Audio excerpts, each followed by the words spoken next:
Hello everyone, आप सबका बहुत बहुत स्वागत है परीक्षा पद पे। और मैं हूं आप सबके सामने नमू मलिक, एक आपके लिए खास जानकारी लेने के लिए। जानकारी कहां पर है? जानकारी यूपी से आई है। आप सबको थोड़ा बहुत आपने सुना भी होगा, क्योंकि पहले भी ये प्रोग्राम जो है वो चल चुका है। मुख्यमंत्री फेलोशिप योजना यानी कि यूपी सीएम फेलोशिप योजना के तहत आपका बच्चा क्या करना, आपका रोजगार प्रोवाइड करना युवाओं को, ठीक है, यूपी के युवाओं को। तो इसमें आप कैसे आवेदन कर सकते हैं, कैसे इस स्कीम का आप लाभ उठा सकते हैं, एक बार आज हम उसके बारे में जानेंगे। और क्या क्या क्राइटेरिया है, क्या क्या इसके अंदर आपको काम करना है, उन सब के बारे में एक बार हम जल्दी से जान लेते हैं। तो सबसे पहले देखिए, और फिर कैसे आपको आवेदन भरना है, कहाँ जाकर भरना है, वो भी एक बार हम देखेंगे। सबसे पहले तो देखिए, मुख्यमंत्री फेलोशिप कार्यक्रम के दिशा निर्देश क्या है, क्योंकि वो जानना बहुत जरूरी है।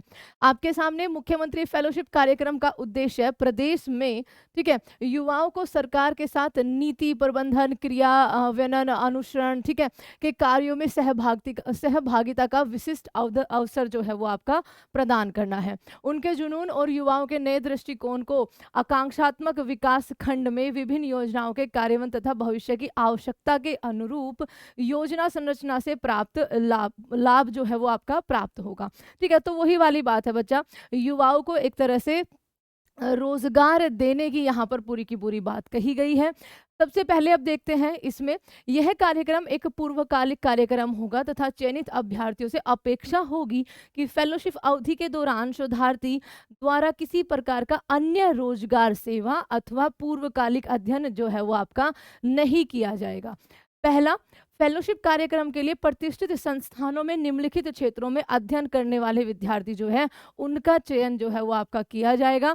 जो आपका कृषि क्षेत्र में, ग्रामीण विकास क्षेत्र में, पंचायती राज क्षेत्र में, संबंध क्षेत्र में, वन पर्यावरण और जलवायु क्षेत्र में, शिक्षा, स्वास्थ्य, स्वच्छता, पोषण, मतलब बहुत सारी कैटेगरीज है आपकी जहां पर रोजगार मिल सकता है।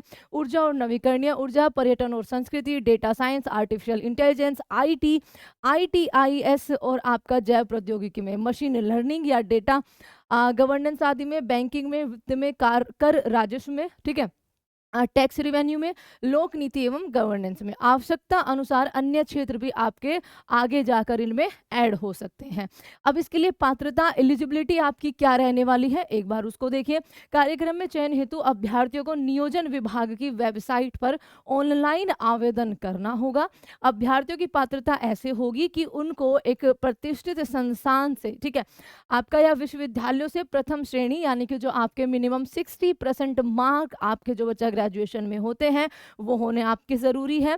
उसके अलावा हिंदी भाषा जो है वो आप लिखने में भी और बोलने में भी उसमें निपुण होना चाहिए, जो कि आप सभी लोग आराम से हो। आवेदन पत्र में सूचीबद्ध किसी भी क्षेत्र में प्रशासनिक कार्य अनुभव, संबंधित विषयगत क्षेत्रों, विषयक लेख प्रकाशन, नीति पत्रों, शोध पत्रों या फिर आपका मूल्यांकन, परियोजनाओं और योजनाओं के अनुश्रवण आदि से संबंधित क्षेत्र में कार्य करने का अनुभव हो, ठीक है, उक्त कार्य करने का साक्ष्य उपलब्ध कराया जाना होगा, है ना। आवेदक के पास, अगर आपके पास बच्चा कोई एक्सपीरियंस है तो आपको वो बताना पड़ेगा, सिंपल सी बात है। आवेदकों के पास उत्कृष्ट कंप्यूटर कौशल, ठीक है, इंफॉर्मेशन एंड कम्युनिकेशन टेक्नोलॉजी, अनुप्रयोगों पर काम करने की क्षमता और संचार कौशल भी होना चाहिए।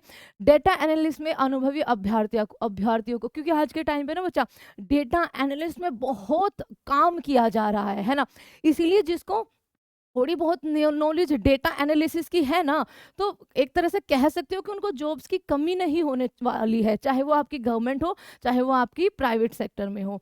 आयु सीमा आपकी कितनी होगी? इसके लिए आयु सीमा का ऐसा बहुत बड़ा रोल नहीं रहने वाला है बच्चा। आपकी आयु 40 वर्ष से बस अधिक नहीं होनी चाहिए।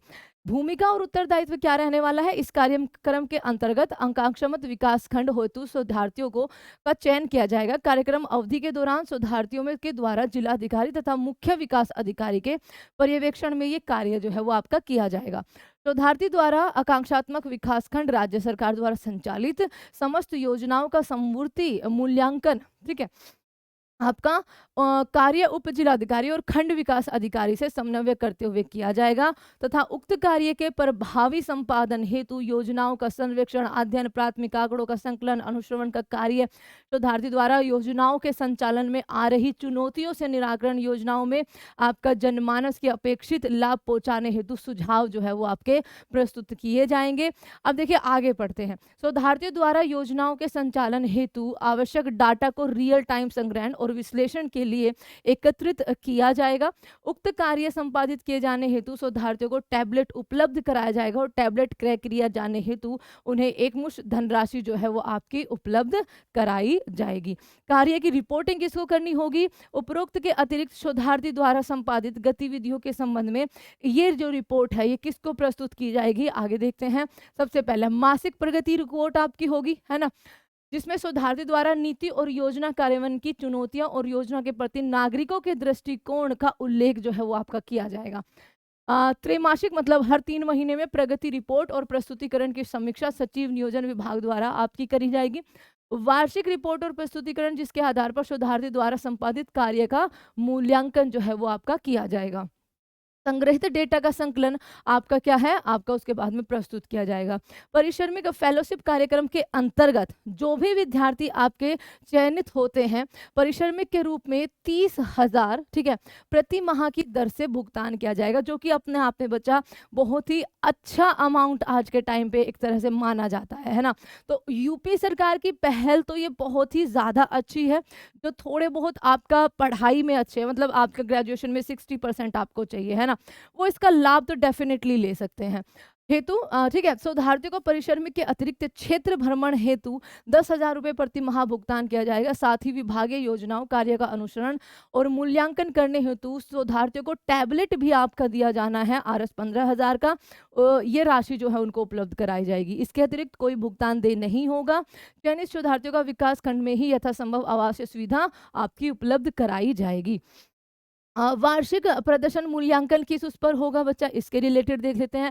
फेलोशिप कार्यक्रम के अंतर्गत चयनित शोधार्थी ठीक है की संबद्धता अवधि नियुक्ति की तिथि से 1 वर्ष के लिए आपकी मान्य होगी। विभाग की संतुति विषय की आवश्यकता के दृष्टिगत एवं शोधार्थी के उत्कृष्ट कार्य के आधार पर इसे सक्षम स्तर के अनुमोदन प्रांत 1 वर्ष के लिए और बढ़ाया जा सकता है। अगर आपने अच्छा काम किया है तो आपका 1 साल जो है वो और एक्सटेंड हो जाएगा। विस्तारित फेलोशिप अवधि हेतु पूर्व निर्धारित परिश्रमिक अतिरिक्त अन्य कोई भुगतान अनुमान्य नहीं होगा। कार्यक्रम के अंतर्गत शोधार्थी द्वारा आवंटित कार्य को निर्धारित अवधि में सफलतापूर्वक पूरा किए जाने पर प्रदेश सरकार की ओर से उसको क्या दिया जाएगा? एक सर्टिफिकेट दिया जाएगा, प्रमाण पत्र दिया जाएगा। अवकाश अनुपातिक आधार पर 1 वर्ष में 12 दिनों का अवकाश जो है इसकी अनुमति होगी। चयन की प्रक्रिया आपका बहुत आसान है बच्चा। शोधार्थियों के चयन हेतु नियोजन विभाग की वेबसाइट पर आप जा सकते हैं। आवेदन पत्र के साथ 500 शब्दों में उद्देश्य का विवरण स्टेटमेंट ऑफ पर्पज भी अपलोड किया जाना अनिवार्य होगा। प्राप्त आवेदन पत्रों की स्क्रीनिंग हेतु वरिष्ठ अधिकारियों विषय विशेषज्ञों की एक कमेटी का गठन जो है वो आपका किया जाएगा। प्रशिक्षण आपका इसमें क्या है? अस्पष्ट आवेदनों का परीक्षा उपरांत हटा दिया जाएगा, सबसे पहला है ना परीक्षण जो किया जाएगा। डुप्लीकेसी नियंत्रण, एक ईमेल आईडी, फोन नंबर, एक नाम से केवल एक ही आवेदन आपका होना है। अभ्यर्थियों की पात्रता आपको अभी बताई है, एलिजिबिलिटी 60% होना जरूरी है। आयु मानदंड 40 वर्ष आपको बताया है। आवेदक जिनके द्वारा 500 शब्दों के स्टेटमेंट ऑफ पर्पज अपलोड नहीं किया गया है उनका आवेदन अस्वीकार कर दिया जाएगा। आवेदन पत्रों का मूल्यांकन स्क्रीनिंग कमेटी के द्वारा आपका किया जाएगा। ऑब्जेक्टिव स्कोरिंग अब आप यहां पर देख लेते हैं। स्क्रीनिंग कमेटी के द्वारा इनमें से मानक के अनुसार आवेदकों के ऑब्जेक्टिव स्क्रीनिंग की जाएगी। अगर शैक्षिक योग्यता और उनके कार्य अनुभव के अनुसार अगर वो ग्रेजुएशन है 15 मार्क्स, अगर उन्होंने पोस्ट ग्रेजुएशन करी हुई है 20 अधिकतम मार्क्स, पीएचडी तो और 25। अन्य विधिक मानदंड आपके क्या हो जाएगा? प्रतिष्ठित संस्थान से डिग्री ली रखी है 3 और प्रतिष्ठित प्रतिष्ठित राष्ट्रीय अंतर्राष्ट्रीय प्रकाशनों में प्रकाशित शोध या कार्य आपका किया हुआ है तो 3 मार्क्स और आपको मिल जाएंगे। उसके बाद आगे भी सेम यही है बच्चा, अलग अलग उसमें अनुभव एक्सपीरियंस 6 से 2 वर्ष का है, अगर अपनी पर्टिकुलर फील्ड में तो 5, 2 से ज़्यादा का है तो 10। पीएचडी डिग्री की अवधि को कार्य अनुभव आपका नहीं माना जाएगा, ठीक है, ये चीज़ ध्यान रखेंगे। व्यक्तिगत साक्षरता 25 अंक अभ्यर्थियों का आवेदन पत्र के साथ संलग्न सभी अभिलेखों की मूल और स्वयं प्रमाणित प्रतिलिपि साक्षात्कार के समय प्रस्तुत किया जाना होगा। शैक्षिक योग्यता का सत्यापन साक्षात्कार के समय किया जाएगा। उसके अलावा साक्षात्कार के अभ्यर्थियों में व्यक्तिगत सामान्य ज्ञान, कार्य के प्रति उत्साह आदि का आकलन जो है वो आपका किया जाएगा। अभ्यर्थियों द्वारा आवेदन पत्र के साथ प्रस्तुत उद्देश्य का विवरण का संज्ञान लेते हुए अभ्यर्थी को 25 अंकों में से स्कोर जो है वो आपका दिया जाना है।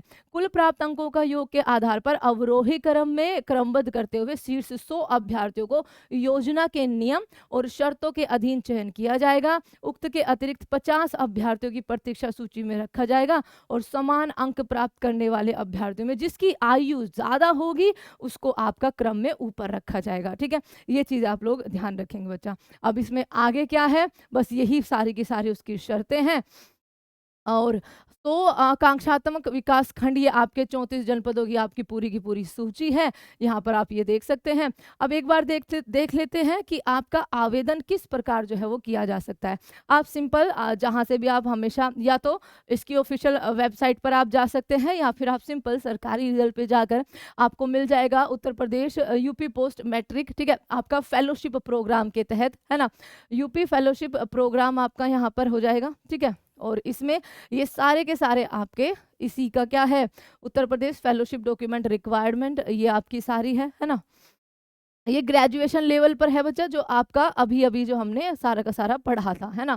तो आप उसकी ऑफिशियल वेबसाइट पर जाकर भी इसको फिल कर सकते हो, ये चीज़ आपको ध्यान रखनी है, ठीक है। तो ये था, काफ़ी अच्छा मौका है उनके लिए जिन्होंने ग्रेजुएशन में आपका 60% हासिल किए हुए हैं, जो अभी सरकारी जॉब के लिए नहीं कर पाए हैं अपनी तैयारी, ठीक है, अच्छे से। और दूसरा जिनकी एज अभी 40 से कम है ना। तो काफ़ी अच्छा है ये, आप इसको ज़रूर आगे फॉरवर्ड करिएगा।